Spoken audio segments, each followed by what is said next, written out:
हिनजावना मा नाम? आंनि हिनजाव नामा जनिमा मुसाहारि। जनिमा मुसाहारि। औ ओमफ्राय जायबा लांग्रानि नामा जाबाय फुजा बसुमतारि। फुजा बसुमतारि। औ ओमफ्राय नोंनिया? आंनिया गामियाव खोमथा गोरा मुसाहारिनो। नोंना अरिजिनेला?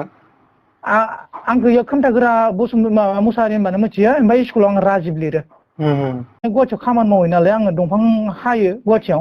जाथाया ओरैबायदि जाथाय जादों ओमफ्राय जेनेबा जों गामियाव आंनि लोगो दंमोन आरो जेनेबा।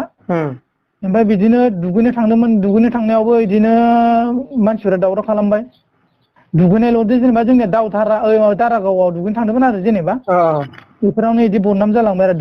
हेलौ बरायबाय लोगोफोर, आंनि बे गोदान भिडिअ आरोबाव नोंथांमोन बयखौबो आंनि गोसो गोरबोनिफ्राय बरायनाय आरो गाहाम हामलायनाय थाबाय। आसा खालामो नोंथांमोन बयबो मोजाङैनो दङ। दा जोंनि दिनै बे समाव सावरायनो लादों माखासे बाथ्राफोर ना जोंनि बर' माहारिनि गेजेरावनो सोलिबाय थादों गोबां जेंना जेंसि ना बुंस'हायै जेंना जेंसि। बेफोरनि फारसेनो जों दिनै बे समाव सावरायनो लादों। थ' बिदिबा जों भिडिअ आवगायलांसै, बयबो जोबजासिम नायलां, अब्लानो बाथ्राफोरा मा मा जानानै दं नोंथांमोना मोजाङै बुजिनो मोनगोन। थ' बिदिबा नायलांदो भिडिअखौ। खोथाया जाहैबाय मोनसे न'खरनि सायाव दुखुनांथाव। फिसाया जोबोद खस्थ' खालामनानै गुबुन जायगायाव खामानि मावो, नाथाय बिसिया दा गावनि गथ' सानै आरो गावनि फिसायखौ गारनानै दा गुबुनजों खारखोमानानै दं। बिनि सायाव सावरायगोन। लोगोसे जोंनि बिदा फंबाय, जोंनि ब्रादार एक्स एनडेबि बिथांमोननि सायाव सावरायगोन। थ' बिदिबा जों सावरायलांदिनि बाथ्राखौ जों सिगाङावनो सावरायनि जोंनि एक्स एनडेबि बिथांमोननि सायाव। बिथाङानो जाबाय नै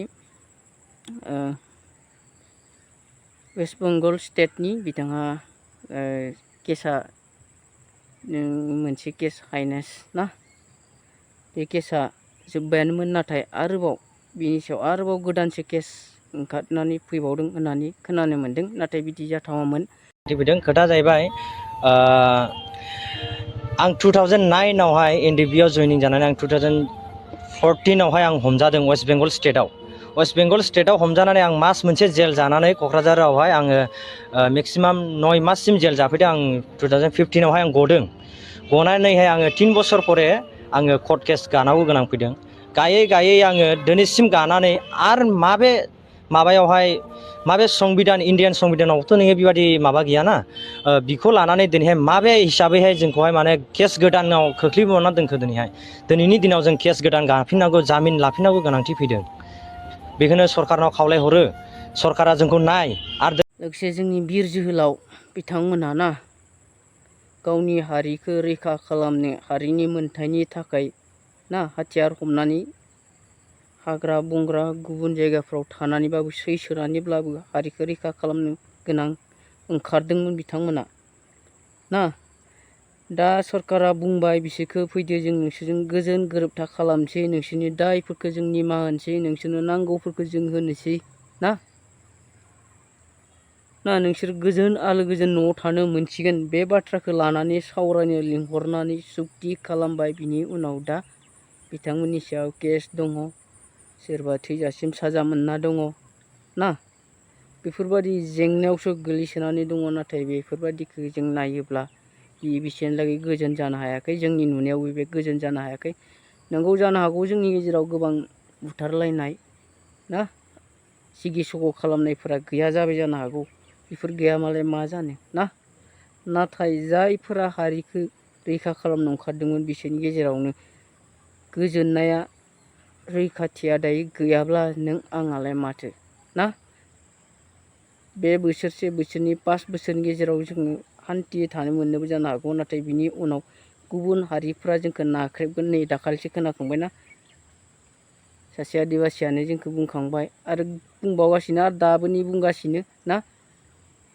MP दिलिप सयखिया बिथाङाबो बुंबायानो, बिटिआराव मोननै MP ना माबा सिट मोना, बे खौरां बाथ्राखौ गैया होनो हाया, बे बाथ्राखौ बुंखांबायानो। दा जोंनि गेजेराव बेफोरखौ उल्था सोंखारिनानै बेफोरखौ लाखिनो हानाय गोहोफोरा दङना गैला ना। जोंनि गेजेराव बेफोरनि गेजेरजों जेंनाया दायो नुजादोंना नुजायाखै ना। बेफोरबायदि जेंना नुजाबाय थायोब्ला जोंनि गेजेराव मा गोजोननाय ना।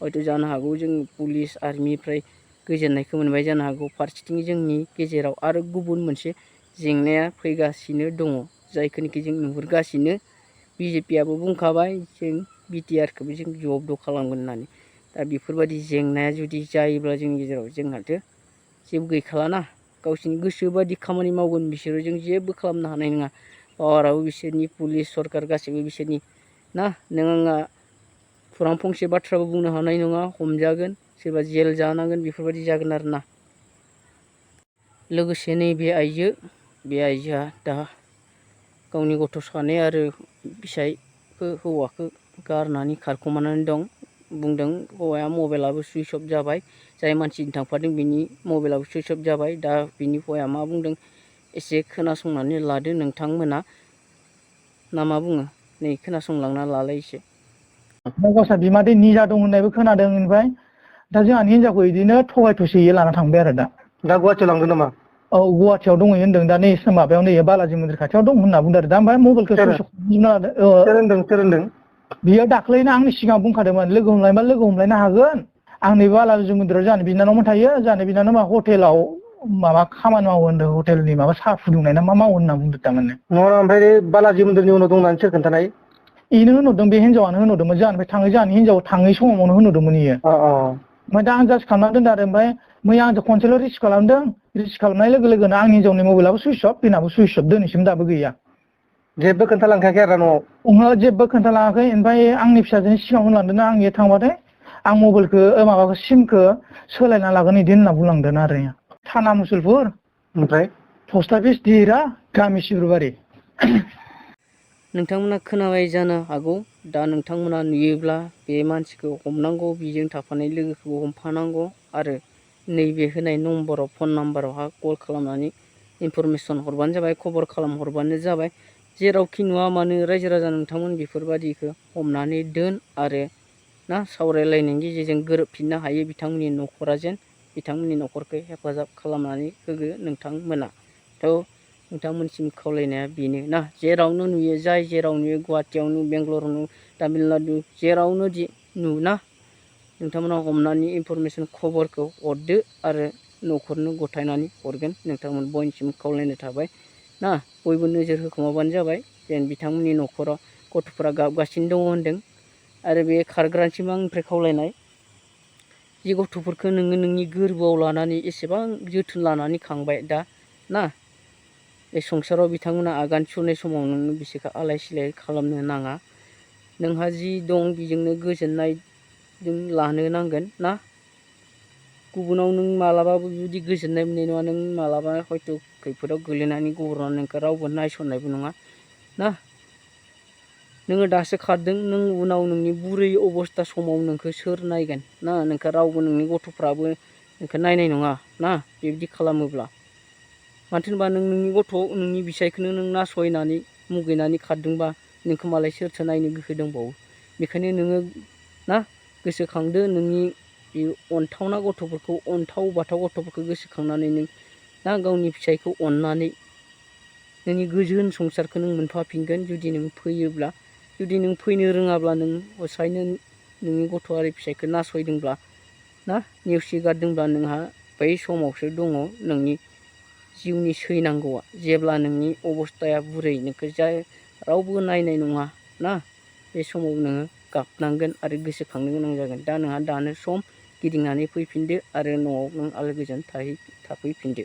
ना रायजो राजा नोंथांमोन बिथांखौ नोंसोरो नुयोब्लानो खबर खालामना होबानो जाबाय नै दा बिथाङा ना गुबुन जायगानि दा XNDF बिथाङा ना XNDF बिथांनि सायावबो दा गोदान केस फैदों होननानै बिथाङा फोरमायदों लोगोसे बिनि लोगोआबो फैदोंनो आरो ना बिथांमोननि बिजों लोगोसे थाफानाय केडारफोराबो माखासे रिहेबिलिटेसनखौबो मोनाखै होननानै बिथाङा फोरमायदों आरो गावबो मोनाखै दा बिथांनि सायाव सरकारा नायोब्ला नोजोर होयोब्ला बिथांनि सायाव अननाय होयोब्ला मोजां जागोन मानो होनबा बिथांमोना गोबां सैसोनाय मानसिफोर दा बिथांमोनखौ हेफाजाब होथारनांगौ थ' जोंनि बिटिआरनि गोरायुं बिथांमोन बयबो दैदेनगिरिफोरनिसिम आंनिफ्राय खावलायनाय बिथांमोनखौ अननानै हेफाजाब खालामगोन ना मा बुङो रायजो राजा नोंथांमोन थ' रायजो राजा नोंथांमोन दिनैनि भिडिअखौ नोंथांमोना ना नुबाय जानांगौ शेयार खालामना हो भिडिअखौ लोगोसे साबस्क्राइब खालामना हो खालामाखैब्ला आरो खाथियाव थानाय बेल आइकनखौबो थुना होगोन लोगोसे ना लाइक आरो कमेन्ट खालामना खोन्थाहरगोन बोरै माबोरै जादों गोरोन्थि जादोंना मोजां जादों नोंथांमोना अननानै कमेन्ट खालामनानै खोन्थाहरनो हागोन स' दिनैनि भिडिअखौ जों एसेयावनो फोजोबनोसै लोगोफोर नोंथांमोना बयबो हेफाजाब होलाय बर' दं बर' जै बर' हारिनि जै बाय